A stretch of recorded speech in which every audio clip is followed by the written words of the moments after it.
আসসালামু আলাইকুম। বেসিক গুরু ইউটিউব চ্যানেলে আপনাদের সবাইকে স্বাগত। আশা করি সবাই ভালো আছেন।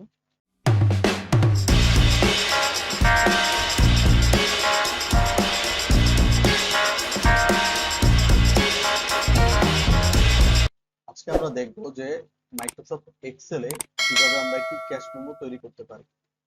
তো চলুন শুরু করা যাক আজকের আমাদের ক্লাস। তাহলে প্রথম সেলে বা যে কোনো সেল থেকে আমি এটাকে শুরু করতে পারি। তো যে কোনো সেলে আমি এখানে লিখে দিব। প্রথমে যেহেতু একটা ক্যাশ মেমো তৈরি করব, অবশ্যই ক্যাশ মেমোর কি থাকে, একটা নাম থাকে।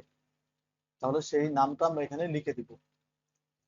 নাম বলতে কোনো প্রতিষ্ঠান বা কোনো দোকান বা কোনো শপের নাম থাকে, তাহলে আমরা এখানে লিখে দিব। এবং ক্যাশ মেমোর যে টাইটেল থাকে সেই টাইটেলটা আমরা আগে লিখবো। আমরা চাইলে এটাকে ক্যাপস লক অন করে পুরো লেখাটা লিখতে পারি।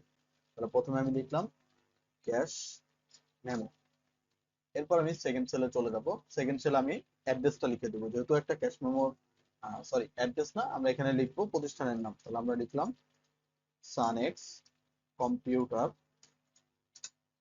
And hardware. এরপরে আমরা সেই কোম্পানি বা সেই দোকানের অ্যাড্রেসটা লিখে দিব। তাহলে আমরা লিখলাম অ্যাড্রেস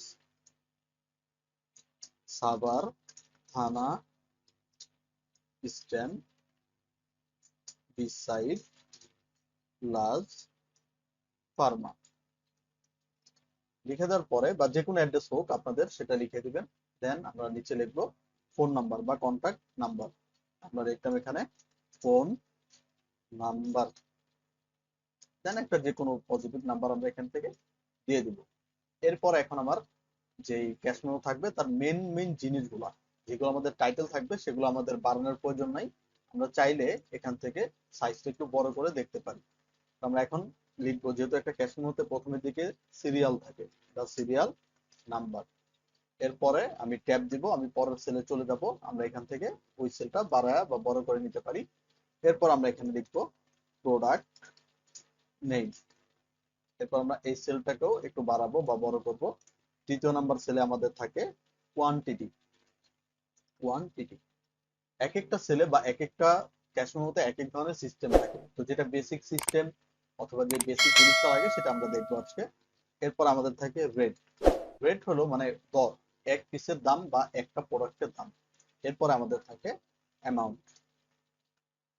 এরপর আমরা নিচের সেলে চলে যাব। আমরা লিখবো ওয়ান, তারপর আমরা ইন্টার দিব। আমরা লিখবো টু। তারপরে একের ঘর থেকে ওয়ান এবং টুটাকে আমরা ক্লিক করে ধরবো বা দুইটাকে আমরা সিলেকশন করবো। করার পরে এই কর্নারে যে একটা বক্স চিহ্ন আছে, মাউসটাকে এখানে নিয়ে গেলে একটা প্লাস চিহ্ন হয়ে যাবে। দেন আমি এটাকে ক্লিক করে ধরে নিচ বরাবর যখন টান দিব, দেন আমাকে নাম্বার দেখাবে। তো যত ঘর প্রয়োজন তত ঘর আমি একসাথে টান দিয়ে সেই নাম্বারটা বের করে নিতে পারি। তো আমরা এখান থেকে 10 ঘর নিলাম। নেওয়ার পরে এরপর আমরা 10টা প্রোডাক্ট, অ্যাজ ইউজুয়াল যে 10টা প্রোডাক্ট আছে আমরা সেখানে এটা লিখে দিব।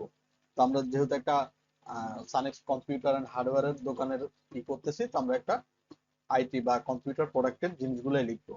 আমরা প্রথমেই লিখি মাউস, 2 নম্বরে আমরা লিখি কিবোর্ড, 3 নম্বরে আমরা লিখি মনিটর, তারপর 4 নম্বরে আমরা লিখি হাব, 5 নম্বরে আমরা লিখবো এসএসডি, 6 নম্বরে লিখলাম র্যাম, 7 নম্বরে লিখলাম আপনার কি বলে এটাকে ভিজিএ কেবল, ভিজিএ কেবল।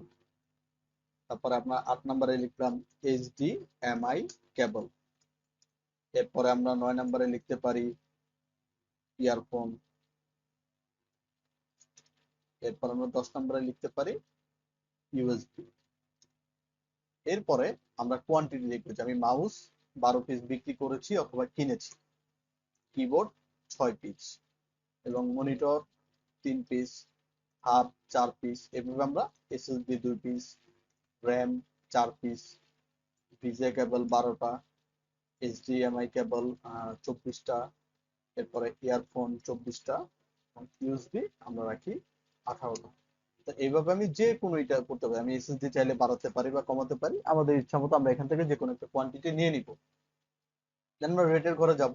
এই রেটের ঘরে আমরা এক পিসের রেট লিখবো, মানে এক পিসের দর, যে একটা মাউসের দাম কত টাকা হয়।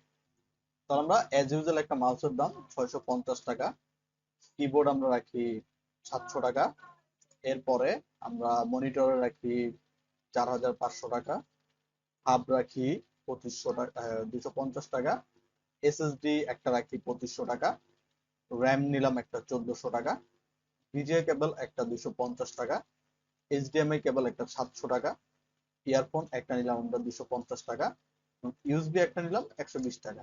এইভাবে আমি এক পিসের দাম আমরা এখানে লিখে দিব। এরপরে আমরা এখান থেকে কি করব, যে এই রেট এবং এই কোয়ান্টিটি আমাদের কি হবে, গুণ হবে। যেহেতু আমরা অ্যামাউন্ট বের করব, তাহলে মাউস 12 পিস 650 টাকা করে কত টাকা হবে সেটা আমরা বের করব। এটার জন্য আমাদের গুণ করতে হবে। তাহলে আমরা অ্যামাউন্টের ঘরে যেহেতু এটা রাখবে, তো এগুলো যেহেতু আমার কি টাইটেল, তাহলে আমরা অ্যামাউন্টটা কি করব, এই বরাবরই বসাবো। তাহলে আমরা এই ঘরে মাউস রাখবো বা সেলে ক্লিক করব, ক্লিক করে আমরা দিব ইকুয়াল। গুণ করার জন্য আমরা যেমন কিবোর্ডে জাস্ট নাম্বারটা বসাই দিয়ে গুণ চিহ্ন দিয়ে দিলে বা ইকুয়াল সাইন দিলে হয়ে যায়, বাট আমাদের এক্সেল এর ক্ষেত্রে সেটা একটু ভিন্ন। আমাদের এক্সেল এর ক্ষেত্রে সেটাকে সেল টু সেল করা লাগে, যেমন সেল থেকে সেল বিয়োগ করা লাগে, সেল থেকে সেল যোগ করা লাগে, বা সেলের সাথে সেলের গুণ করা লাগে। এইভাবে আমরা কি করব, প্রথমে দিব ইকুয়াল। ইকুয়াল সাইন দেওয়া মাস্ট বি জরুরি, কারণ যে কোনো ইকুয়েশনের আগে আমরা ইকুয়াল ইউজ করি এক্সেলে। তাহলে আমরা কোয়ান্টিটির ঘরে একবার ক্লিক দিব, কিবোর্ড থেকে আমরা গুণ চিহ্নটা নিব বা স্টার চিহ্ন যেটা হয়, আমরা গুণ চিহ্ন নিব। এরপর আমরা রেটের ঘরে একটা ক্লিক দিব।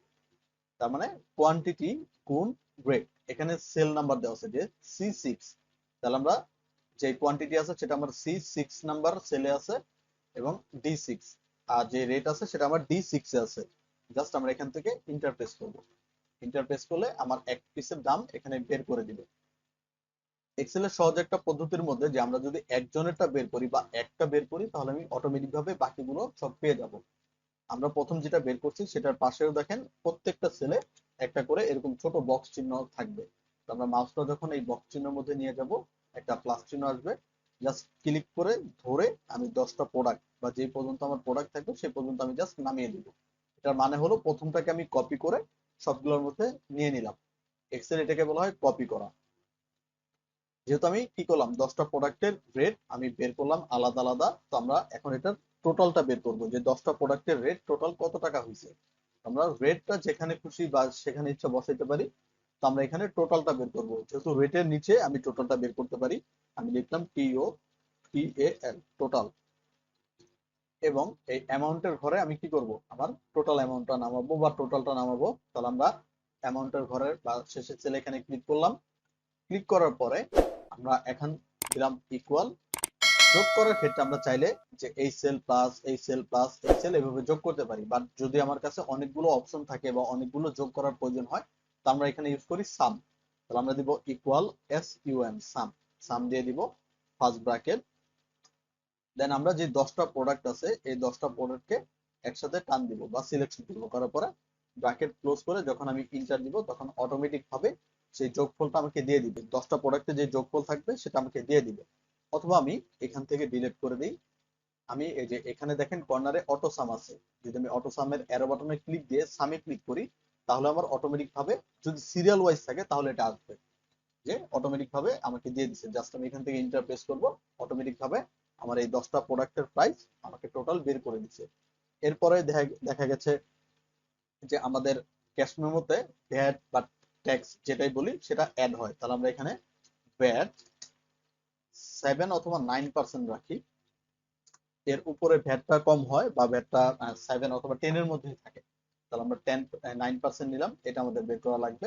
এরপর আমরা নিব ডিসকাউন্ট। আমরা ডিসকাউন্ট আমরা 15% করে দিই, যে 15%।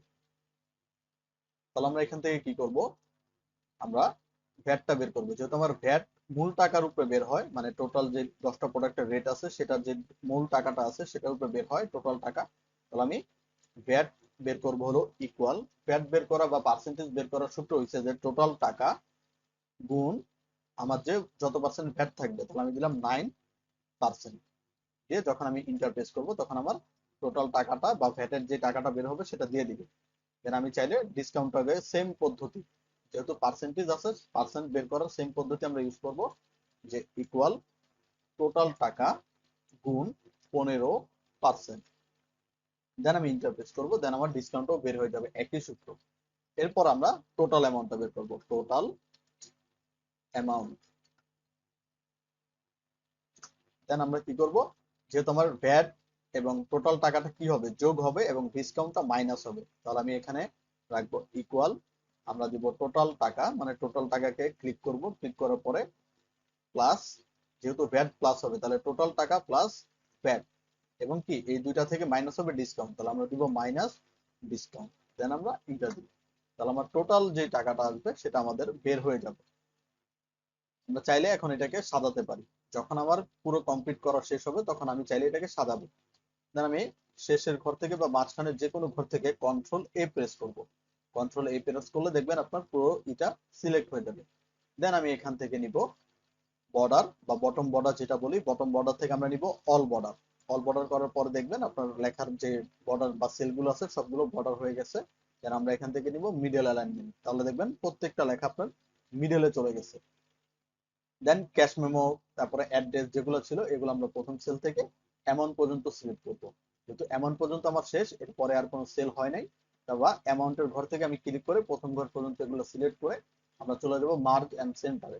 এটার পাশে যে অ্যারো বাটন আছে সেই অ্যারো বাটন আমি ক্লিক দিব, ক্লিক দিয়ে এখানে দেখা গেছে যে প্রথমটা মার্জ এন্ড সেন্টার এবং দ্বিতীয়টা মার্জ এক্রস, তাহলে মার্জ এক্রস আমি ক্লিক দিব, তাহলে দেখবেন এটা আপনার মাঝখানে হয়ে গেছে। মার্জ করা মানে কয়েকটা সেলকে একসাথে রূপান্তর করা বা একটা সেলে রূপান্তর করা, এটাকে বলা হয় মার্জ এন্ড সেন্টার। আমরা যদি আবার ক্লিক করি তাহলে আবার আগের সেলটা আগের মতো হয়ে যাবে। তো যেহেতু আমাদের ক্যাশ মেমো এটা একটা টাইটেল, এটা বড় থাকে, তাহলে আমরা এখান থেকে সাইজ বড় করে নিতে পারবো। সানেক্স মানে কম্পিউটারের যে দোকানের নাম সেটার সাইজ একটু বড় করে নিলাম, আর অ্যাড্রেস এবং ফোন নাম্বারটা একটু ছোট থাকে, তাহলে এই দুইটাকে আমি সিলেকশন করে একটু ছোট করে দিলাম। বাস, তৈরি হয়ে গেল আমাদের একটা ক্যাশ মেমো। আমরা চাইলে এটাকেও মার্জিন সেন্টার করে দিতে পারি, যেহেতু আমার এদের আমাদের প্রাইস আছে, তো আমরা টোটাল থেকে ধরে সামনের ঘর পর্যন্ত মার্জিন সেন্টার সবগুলোকে আমি ক্লিক করব, ক্লিক করে আমি এখান থেকে মার্জ অ্যাক্রস করে দিতে পারি। মার্জ অ্যাক্রস করে দিলে অটোমেটিক ভাবে আমার এটা মার্জ অ্যাক্রস হয়ে যাবে, মার্জ অ্যাক্রস হয়ে যাবে। দেন আমি এখান থেকে চাইলে কালার করতে পারি বা বিভিন্ন ডিজাইন আমি এখান থেকে নিয়ে নিতে পারি। যেমন আমি যদি চাই ক্যাশ মেমো সিলেক্ট করব, সিলেক্ট করে এই যে এখান থেকে যেটা আছে সেটাকে বলা হয় ফিল কালার, ফিল কালার থেকে আমি যে কোনো একটা কালার এখান থেকে নিয়ে নিতে পারি, বা যেটা আমাদের পছন্দ সেটা আমরা নিয়ে নিতে পারি। আবার এইটাকে আমরা একটা কালার দিতে পারি, যে কোনো কালার আমি এখান থেকে করে নিতে পারি, যেটা ইচ্ছা বা যেটা আমাদের ভালো লাগে করে নিতে পারি। চাইলে আমরা এখান থেকে বোল্ড ইটালিক অনেক কিছু এখান থেকে করে নিতে পারি। আর আমরা কন্ডিশনাল যে ফরম্যাটিং আছে এটা ইউজ করতে পারি শুধু নাম্বারিং এর জন্য, যে আমাদের যে টাকার বা যে নাম্বারিং গুলো আছে এটার জন্য আমরা সিলেকশন করলাম, সিলেকশন করে আমরা কন্ডিশনাল ফরম্যাটিং এ চলে গেলাম। দেন এখানে আমরা দেখবো কালার স্কেল আছে, এই কালার স্কেলের মধ্যে আমি যদি দেখি যে কয়েকটা ডিজাইন দেওয়া আছে, আমরা চাইলে সেই ডিজাইন গুলাকে অ্যাপ্লাই করে নিতে পারি। এই যে আমার সুন্দর করে একটা ক্যাশমোর কালার ডিজাইন করে দিল, এরপরে চাইলে আমরা এগুলাকে ম্যানুয়ালি কোনো কালার বা ইফেক্ট এখান থেকে আমি দিয়ে দিতে পারি, বা যেটা আমাদের ভালো লাগবে সেটা আমরা এখান থেকে ইউজ করে নিতে পারি। এটা সিলেকশন করলাম, এখান থেকে আমি এটাকে কালার করে দিলাম। আমরা এইভাবে খুব সুন্দর করে একটা ক্যাশ মেমো তৈরি করে নিতে পারি।